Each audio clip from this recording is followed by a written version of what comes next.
Hi, everyone.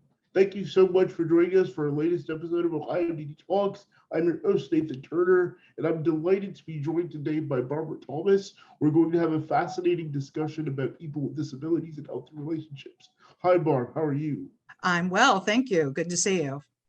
Thank you. Can we get started by you telling us a little bit about yourself and your background and why you decided to work with people with disabilities and having healthy relationships?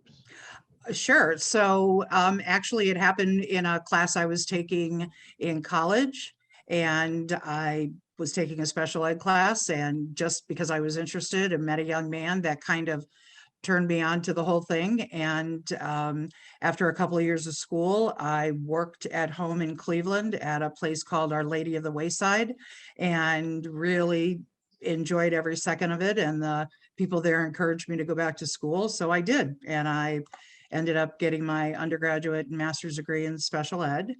And just kind of loved doing that, was in a classroom for 18 years. And then during that time, I had been asked to work with my students on in the area of healthy relationships. And that just got me all excited about the whole idea of sexuality education and understanding who you are as a person, and being treated with respect and things like that. So I ended up getting my certification as a certified sexuality educator through an organization called ASECT.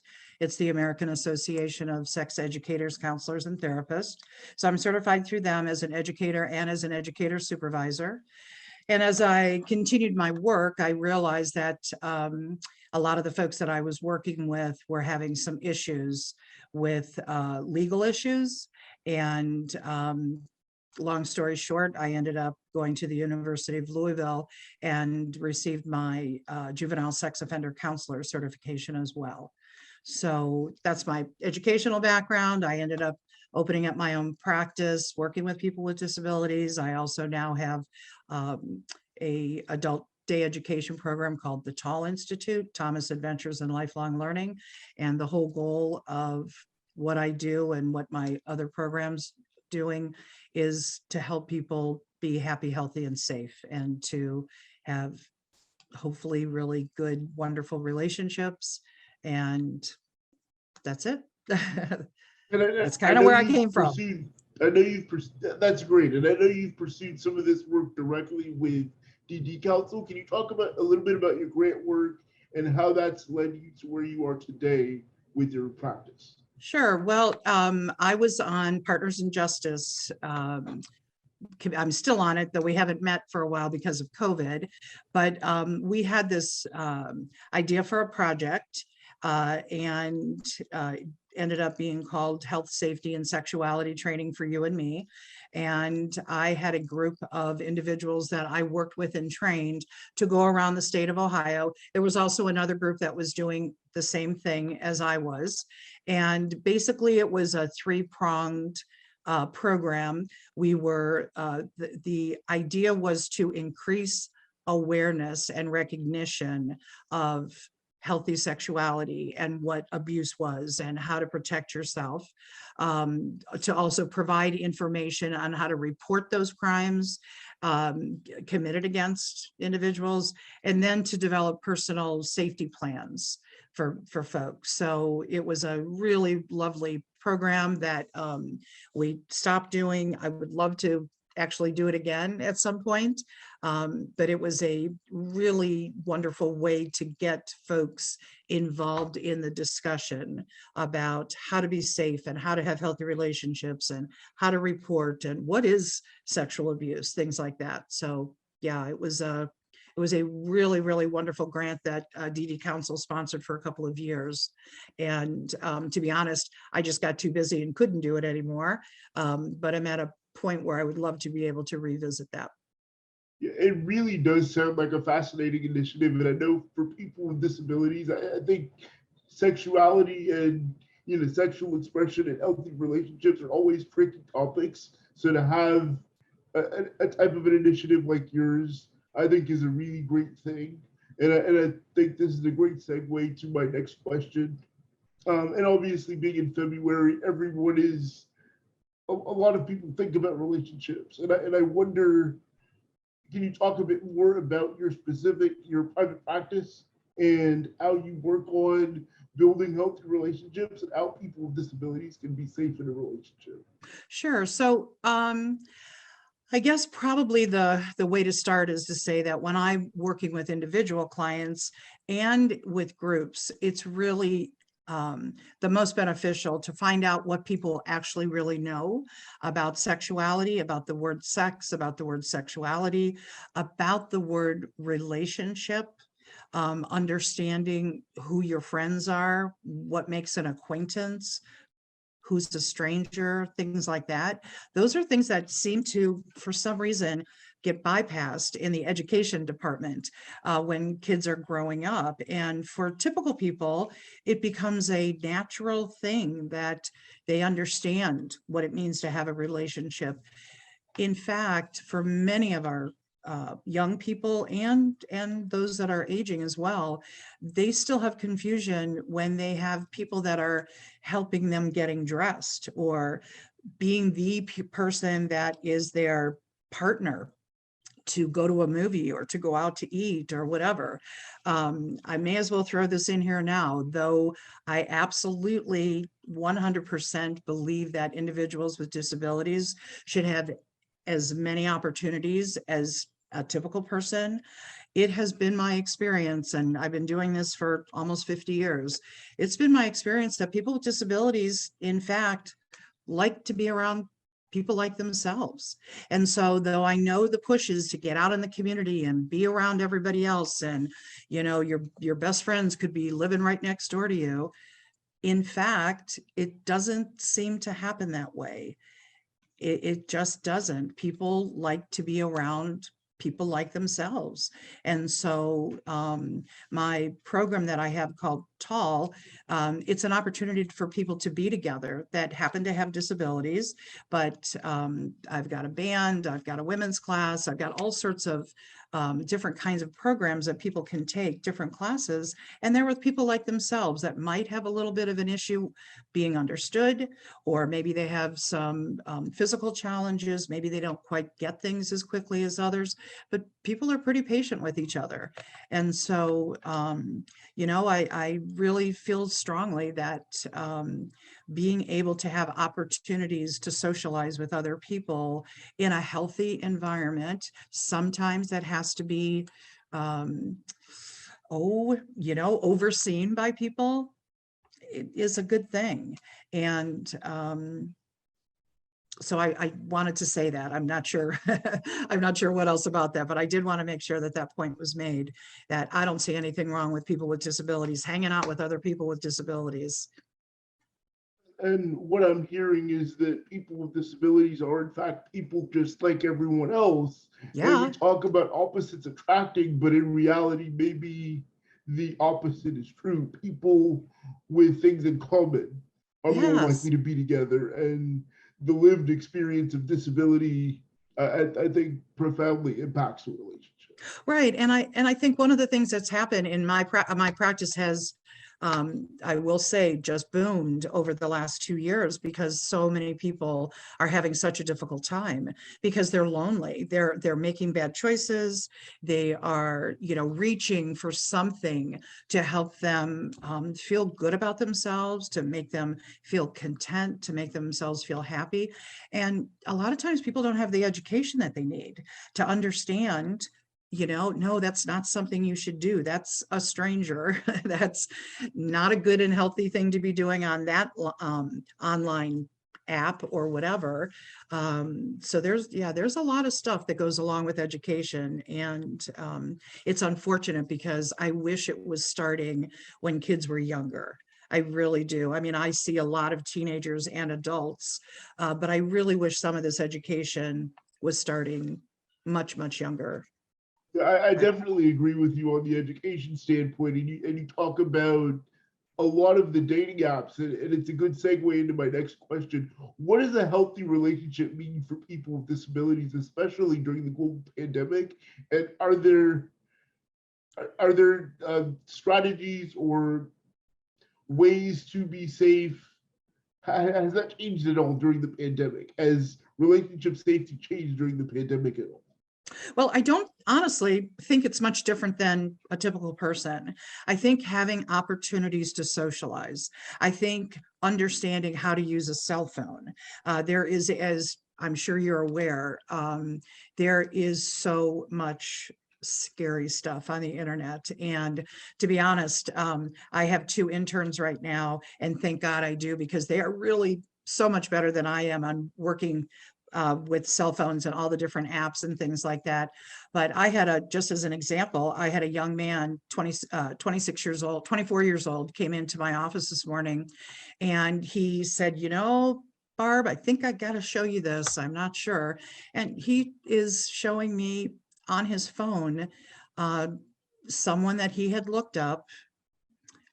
He was interested in looking at some sexual things, found this woman, and there was about 10% sexual, and the rest of the texts were all about how she wanted him to send her money. And how can I get your bank card and your number, and oh, come on, honey, I can help you do this, and if you do this, I will do that. And he knew something wasn't right. Thank God he shared it with me, because he did not share it with his provider that he lives with. And so we were able to, delete that from him. But that is a huge issue right now, with people being taken advantage of.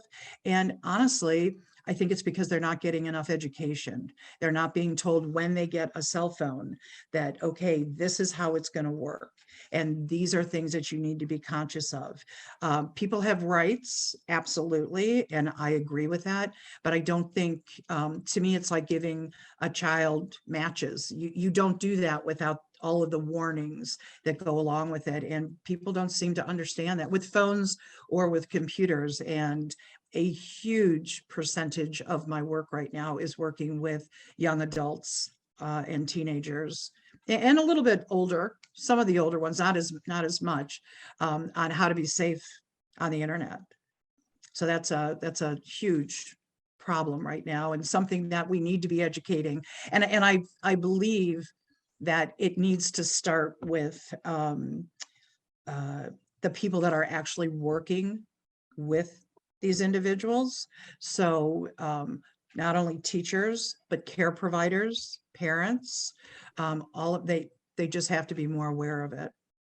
Yes, I definitely think there's room for education with providers as well, because I think a lot of situations where a person with a disability might be engaging romantically and working with providers can lead to some awkward situations. So being able to dialogue in a safe space about boundaries and concerns, I think, is great for everyone involved. Do you have any specific suggestions, maybe, to make those types of conversations go better?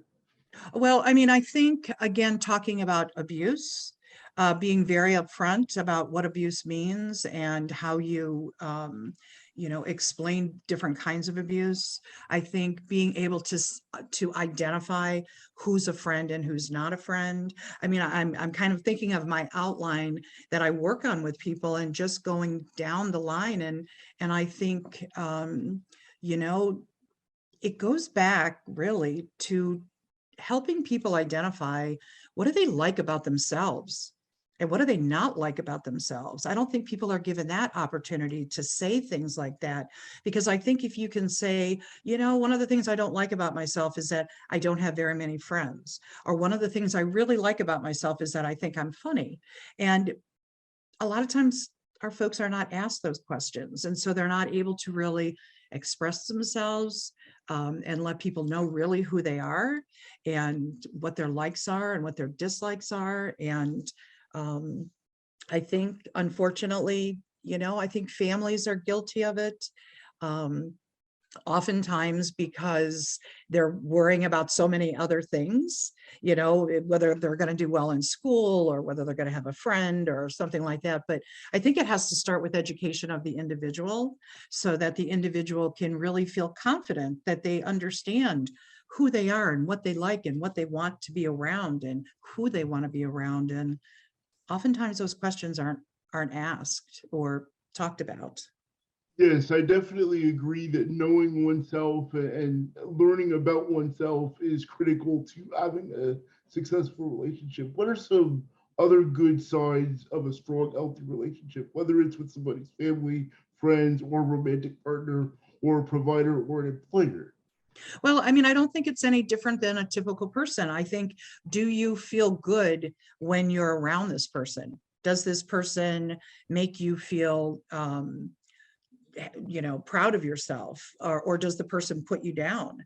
A healthy relationship is when you can cry in front of someone and not worry that the person's going to call you a big baby, or that you can, lose your temper and still have the people that are around you accept you, because we're all human and we're all going to do those things. So it's really not any different than typical people. And I think sometimes, unfortunately, I think parents and sometimes teachers put our children and our young adults and adults up on pedestals.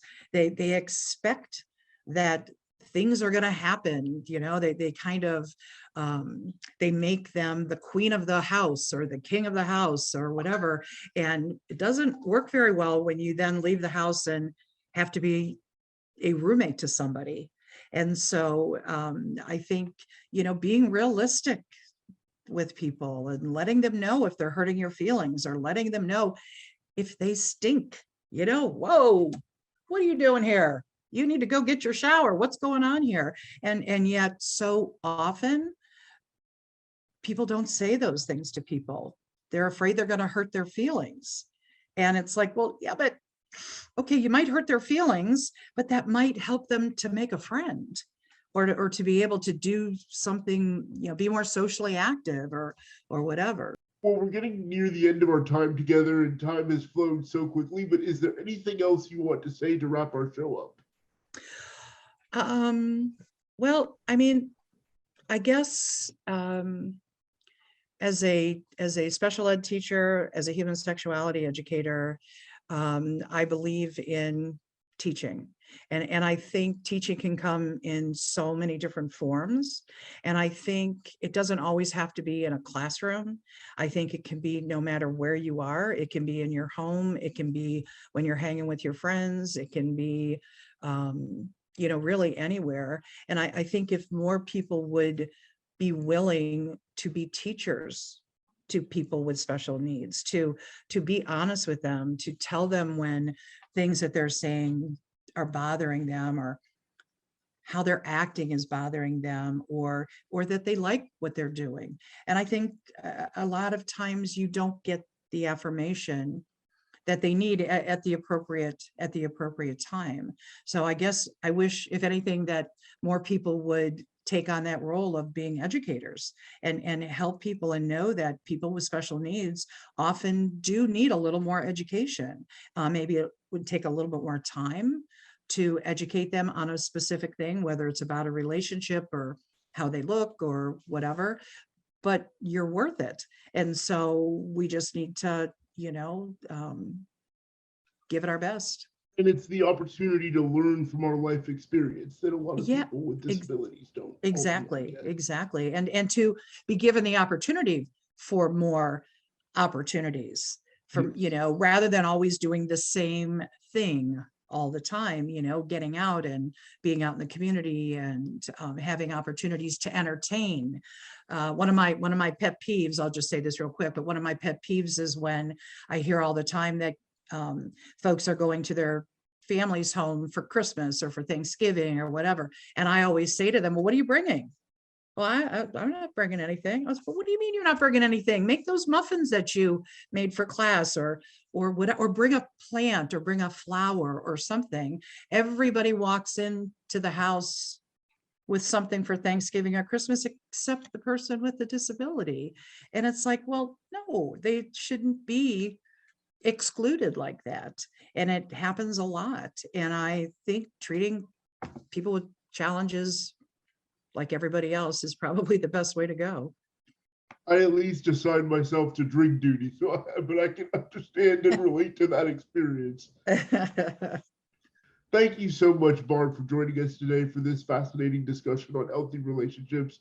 And I want to thank you all for joining us too. Please remember to share your stories with us, reach out to us on social media, tell us about your experiences and topics you'd like to hear from us in the future. Thank you, everyone, and we look forward to seeing you next time.